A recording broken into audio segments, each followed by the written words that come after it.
Hey guys, and welcome to the new segment of Appletinis with Ken. Ken reviews movies.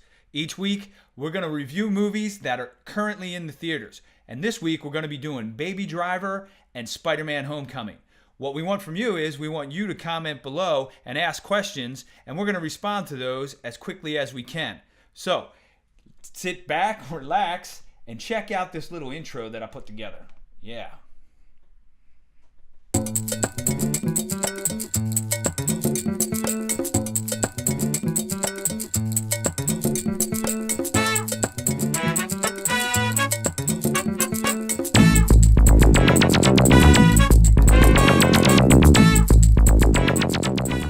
Alright guys, we're back. Hey, I went and saw some really cool films this week in the theaters.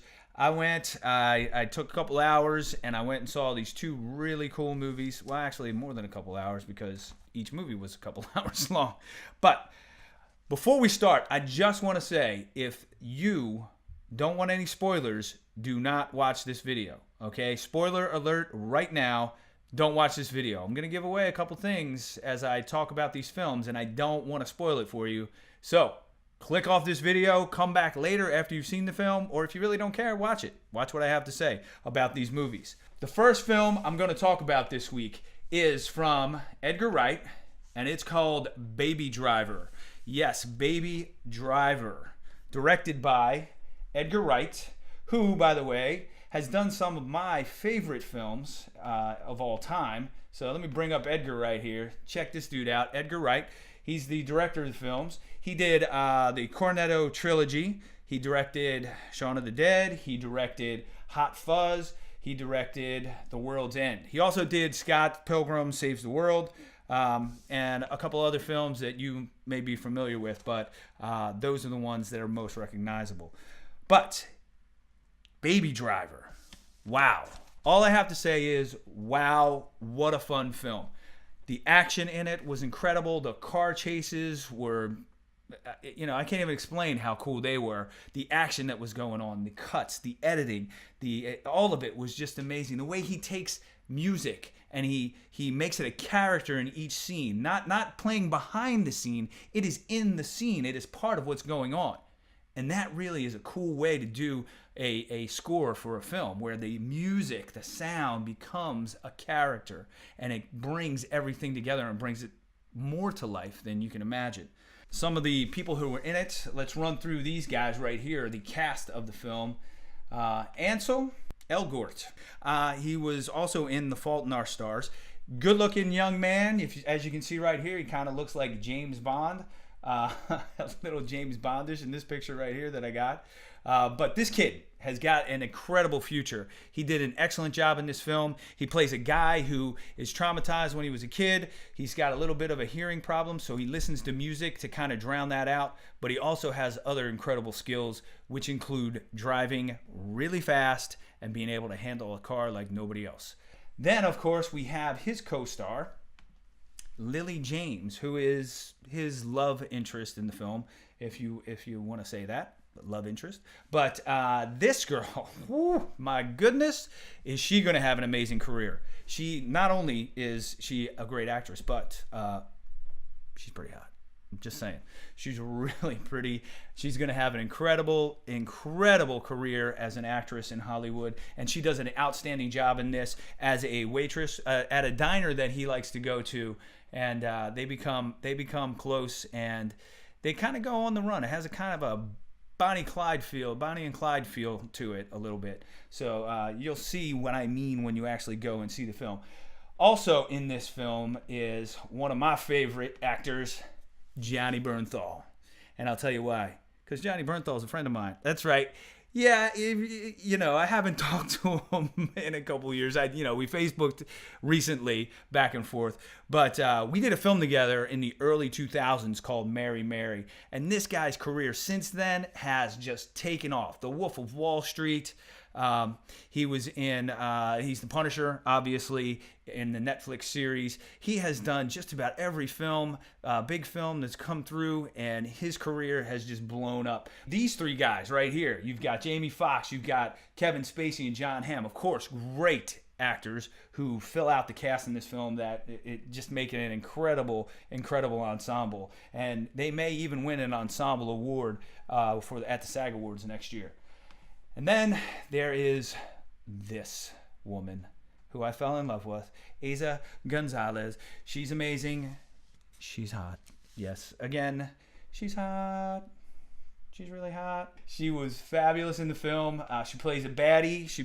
She's John Hamm's partner in this film, and she plays a baddie, and she's pretty badass. She just goes ballistic at one point in the film, just toting guns and just going nuts, which is amazing. So that's the cast. But like I talked about, really liked the film. I thought it was great, but it did have a few problems with it. It had a few inconsistencies. Some of the things that I didn't really like was how did John Hamm's character get out of this one situation he was in and get through that and to come back later to confront Baby near the end of the film. I really didn't understand how that happened, so that was kind of a weird thing. I didn't believe it. I didn't buy it that he got away.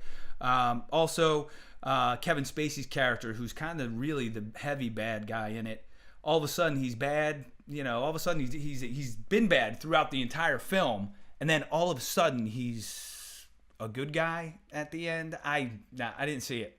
I didn't buy it. I don't think his character would act that way. So that's kind of the inconsistencies that I saw. But other than that, this was top of the line action, car chases, music. The pace is so incredible. It just keeps you going throughout the film. There are a couple of spots that slow down a little bit, but I think you need that because within the next 5 minutes, you're going to be going so fast and your heart's going to be pounding, intense. It's going to be amazing. So you got to get out and you got to see this in the theaters. And talking about the music in this film, the music as a character, nobody does it better than Edgar Wright in all his films. Shaun of the Dead. When they were beating the old man and Queen's playing and they're beating him, it's amazing. It's a great character in that scene. So he does an outstanding job with it. And some of the artists, I'm going to read them off here, who are in the film. You've got James Brown, Queen, Beach Boys, Carla Thomas, Commodore, Steve Miller, Simon and Garfunkel, REM. Now down in the description of this video, I'm going to have a link to all of the songs that are in the film.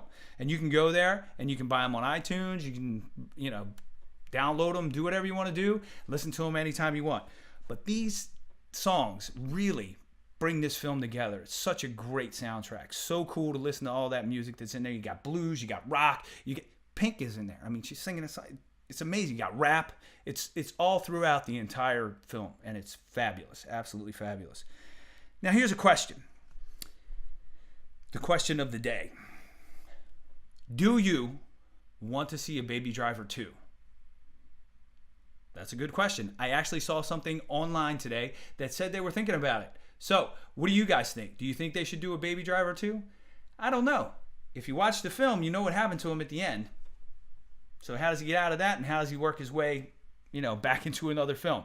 I'm sure there are plenty of ways they can do that. And Edgar Wright, he's a pretty smart guy. He'll figure it out, make it believable, and we can do another Baby Driver 2. The stunt crew on this film did an amazing job. Kudos to those guys. You'll probably see them at the SAG Awards as well. So get out. Go see it in the theaters because it's an incredible film. So let's jump on to the second film I saw, Spider-Man Homecoming. That's right. Let me bring up this picture for you right here. Spider-Man Homecoming. Boom. Who's that next to him? Iron Man. See that right there? See that right there? Iron Man. Right? Incredibly fun film. Really, really, really enjoyed it. Had a lot of fun with this film. There were some things in it that I didn't like, and I'm going to get to those. But let's talk about who directed it first. This guy, John Watts, directed it. Who? What? John Watts. I never heard of him. Never heard of this guy. But he did a fabulous job with the action. He did a fabulous job with the humor in it. He did a fabulous job with the shots that he set up. All the actors were amazing in it. Whatever direction he was giving them, it was spot on. They did an amazing job. A great young cast. Another great ensemble cast. Again, you may see them at the SAG Awards because they did such a phenomenal and fun job doing that. He also, this guy, John Watts, you know where he got to start? He got to start on the Onion News Network. The Onion. Yeah. And I work for the Onion. I don't know. I worked with John. I didn't even realize it. Thanks, John, for taking me along. But he did a great job. He also did a film recently. He directed a film called Clown. Yeah. And we don't like clowns here at Appletinis We Can at all, do we? Not at all. I haven't seen this film yet, but I'm going to try and get to see it as soon as I possibly can. He also recently did a film with Kevin Bacon that was released. Well, it wasn't really a big film. I think it went straight to Blu-ray. But this guy, up-and-coming director, did a great job with Spider-Man Homecoming. Great action stuff. A lot of CGI, of course, because it's a superhero movie. But he did an outstanding job with the direction of it. John Watts. You're going to hear his name a lot more often. Okay. Now, let's talk about this guy. Boom. Tom Holland. So, who's your favorite Spider-Man? Tobey Maguire? Garfield? I like Tobey over Garfield. But this kid right here, he's got some chops, guys. I mean, he really does. And the best part about him is he can do a lot of the stunts. He's a gymnast. He can do flips and turns, and he's strong. And he can do a lot of the things that are required of Spider-Man. I don't know if Tobey Maguire could do those things. Both really good actors. Tobey Maguire's a great actor, and Tom Holland's a great actor. And you're going to see this kid in a lot more things. But he did an outstanding job with this role. He was funny. He was witty. He had that nerdish quality about him, but he could also be a cool kid as well. Really liked Tom Holland. I thought he did an outstanding job. But here's the guy that I really enjoyed during the film. This guy right here. He was incredibly funny. This actor, his name is Jacob Batalon. Batalon. I want to get that right. Batalon. Jacob Batalon. Right? He was hysterical in the film. He plays Peter's sidekick, his buddy, who eventually finds out that he's Spider-Man and is all wowed by it. And he's kind of a nerd too, obviously, because Peter's a nerd and nerds hang with nerds, I guess. I don't know. I hang with nerds myself all the time, my kids. So we have a good time. This guy had a great time with Peter Parker. That's pretty cool that this guy got this role, because he really hadn't had many roles up to this date. But he got the role in this, and he did an outstanding job. I thought he was hysterical. You also have, of course, Robert Downey Jr. in this film. You've got my future wife, Marissa Tomei. Yes, my future wife. She was in the film. I saw something really interesting not interesting. It was clickbait. Let's be honest. It was not really a good story, but because they're looking for something, they're looking for some controversy in there, and they did the story on Marissa Tomei about her being a sex symbol in this film. I don't have a problem with Marissa Tomei being a younger version of Aunt May. When I was Spider-Man, Peter Parker's age, my aunts and my uncles, my mother and father's brothers and sisters were all in their early 40s, late 30s, early 40s. So I don't have a problem with Aunt May being a younger age. Cast Marissa Tomei. I thought she was a great choice. She did a great job. She's got some really funny stuff in it and some really cool family stuff where she really loves Peter, and it shows. It shows in the film. So this whole controversy over making her a sex symbol, I think that's ridiculous, and I really don't think it's any kind of controversy at all. In the comic books, Aunt May was an older woman, but hey, man, things are changing. Let's keep the ball rolling. But it was John Watts' vision for the film, and they wanted to cast a younger Aunt May. I totally dug it. I did not have a problem with it. Let's go on to this lovely young lady, Laura Harrier, Peter's love interest in the film. She plays the character Liz. I thought she was outstanding. She's beautiful, young woman. I mean, she's pretty hot as well. But she did a great job, and you're going to see her in a lot more things. You might even see her in the sequels to this film. Don't know how that's going to play out, but she did an outstanding job. What they really did with this film that was really kind of cool? They had the diversity aspect going for it. I mean, none of the characters were what you would expect from the comic books. The only one that I really didn't like, and it's not because of the fact that they cast an Indian actor. I think that they didn't cast a big enough actor. Flash was he's in the film. The Flash that they cast, he's really a small guy. He's tiny. Peter actually is bigger than him almost. And at me believing that Peter took crap from this guy, I couldn't buy that. So that was the only casting decision I really didn't like. Everything else was fabulous. The cast was diverse. The cast was great. Great young actors. And then, of course, you have Robert Downey Jr. You've got Jon Favreau, who's in it. Gwyneth Paltrow shows up near the end. So, and they, Chris Evans is here and there because, Captain America. But it was a lot of fun. A lot of fun. This film really had the humor in it. It's a Marvel film. I'm glad Sony finally woke up and was like, hey, let's, Spider-Man's got to be the center of the Marvel universe, in my opinion. Stan Lee, he came up with him years ago. I mean, Fantastic Four was the thing that he really started with, but then he came right out with Spider-Man, and Spider-Man was the iconic character that really carried Marvel for many years. We all knew Spider-Man. When I was a little kid, we knew Spider-Man. Spider-Man. I didn't know the X-Men, but then I got into buying comic books, and I knew about the X-Men, and Spider-Man was just iconic. He was been around forever, and he needs to be the center of the Marvel universe. I'm glad Sony kind of made that deal and got him in there, and I hope it lasts for a long time, and they do a lot of crossover films, Sony and Marvel, and they just keep going with Spider-Man, because Spider-Man, he really needs to be that character in the Marvel universe. Let's see, again, all right, let's get into the bad things, the things I didn't really like about it. The inconsistencies. Spider-Man is not who he is because of Uncle Ben's death in this movie, and I really didn't like that. He says he wants to be Spider-Man because he wants to be like Iron Man. He wants to help people, which isn't a bad reason, but I think he needs to be who he is because of that death of Uncle Ben, that he needs to help people because of that, and he needs to, get that justice out there. I think that's the reason. That's the one thing I didn't like. Other than that, though, I mean, it's really, the Michael Keaton being the Vulture. I like Michael Keaton being the Vulture. Let's bring up Michael Keaton right here. I mean, Michael Keaton was amazing. He's a great bad guy. He's a great bad guy. He's a great good guy too, Batman, obviously. But that Batman had a little, he had a little bit of an angry streak to him too. But Michael Keaton did an excellent job as the Vulture. Totally loved that character. Up until near the end when I found out that he was the father of one of the other characters. And then I kind of was like, I don't know if I buy that. It's too neatly tied up right there. So then Peter's got to save him or not save him, and he's going to have to kill him, and it's crazy. So that was the other thing that I really didn't like about the movie. But other than that, fun. It had humor. Tom Holland is great in the role. He can do the stunts. He's in the Marvel universe now, and he's going to be great. I can't wait to see the next film.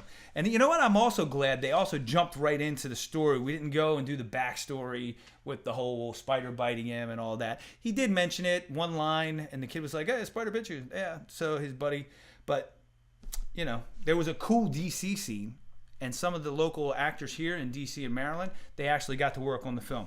So, like I said, I'm looking for more with Tom Holland as Spidey. He's iconic. He's got to be the center of the Marvel Universe.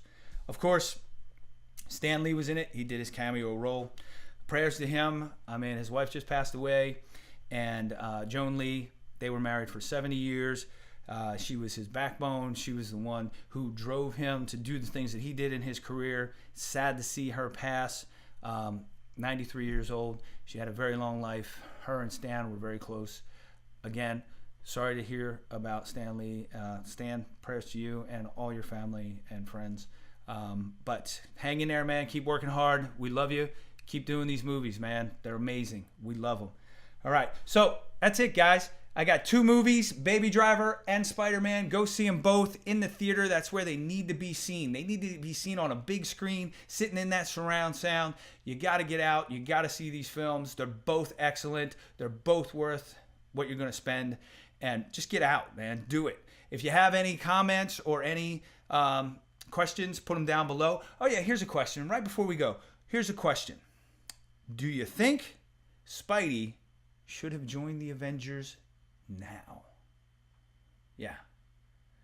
Well, should he have? Or should he do, was it cool what he did? Or should he have joined the Avengers? I don't know.